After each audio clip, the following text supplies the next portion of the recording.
All right, so tonight we're going to do a little public piping in a hookah shop across the street, and I really love this place. It's a very unique environment. It's filled of a bunch of older Middle Eastern guys playing backgammon, drinking tea all night, and it's really hookah specific. So I did have to ask permission if I could smoke my pipe there the first time I went over, and they said they were definitely cool with it as long as it didn't really clash with the other hookah smoke that was in the room. And so can't take my Burleys over there. Vapors and aromatics are cool. And that's going to be good for tonight because I'm taking over Cornell Diehl's Bayou Morning, which is a Tobacco of the Month selection. I've only had a few bowls so far. It's great stuff. What surprised me so far about this blend is that unlike a lot of other Cornell Diehl blends, I actually get a lot of creaminess out of that. You just don't find that a lot in the C&D portfolio. So that's the one thing that's really kind of stuck out in my mind. A lot of people talk about the 25% Perique and that it's kind of a power horse of spiciness and pepperiness. And I can definitely see where they're coming from, but from someone who smokes a lot of C&D, I actually think it's kind of par for the course in terms of the spiciness note. There's a lot of C&D blends I think that are even spicier. I'm looking at Sunday Picnic right now on my counter. I think that's actually spicier than this is. Definitely a good blend. I think it's actually very similar to Sunday Picnic in a lot of other respects as well. But for someone who's not familiar with C&D, I can kind of see how this would kind of stand out. I'm going to take over my corn cob, one of my classier pipes, and I think with that, let's hit the road. So it's about 1 o'clock in the morning at this point, and not a lot of people out on the street. And what you see in the distance there is the hookah bar. Walking up on it now, looks like it might be a busy night. And what you're going to see in a second is there's actually 2 rooms. There's the outer room, which is where the older people hang out. The music's a little bit softer, a little bit quieter.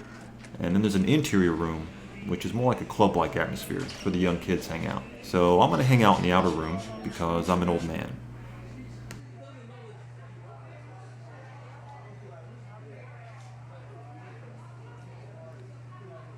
And now it's time for tea. And I went with something really dark. They have a nice dark jasmine with milk and sugar, and I found that it makes a great complement to most vapors.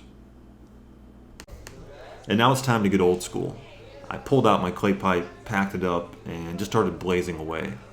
And I always like to try a new blend in a clay pipe because it definitely allows you to pull out that different dimension, the different character than you can in either a corn cob or a briar pipe.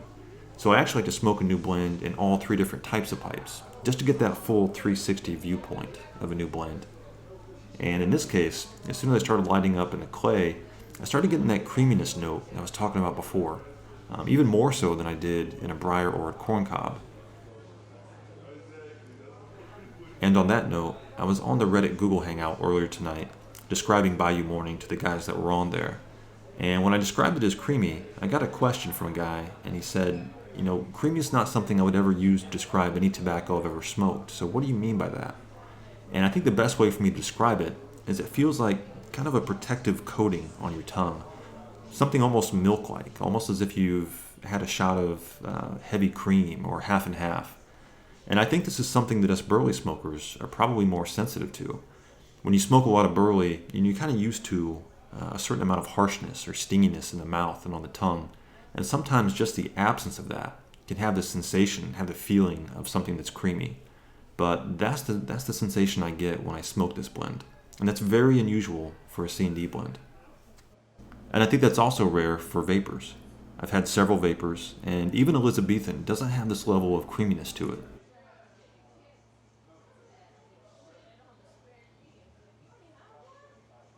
Another unique thing about this blend is that it has both bright and red Virginias in it. And unlike other blends that just marry them together right away, in the first half of this bowl, I find them dancing back and forth. I get a taste of the bright and then a taste of the red, almost like a ping pong ball going back and forth over the net. And it's only in the last half of the bowl that they really synergize and really get together and just marry well. But I actually like that. I like the dancing at the beginning and part of the bowl here. I don't get that in a lot of blends that have both bright and red. And for me, it makes this blend all the more interesting.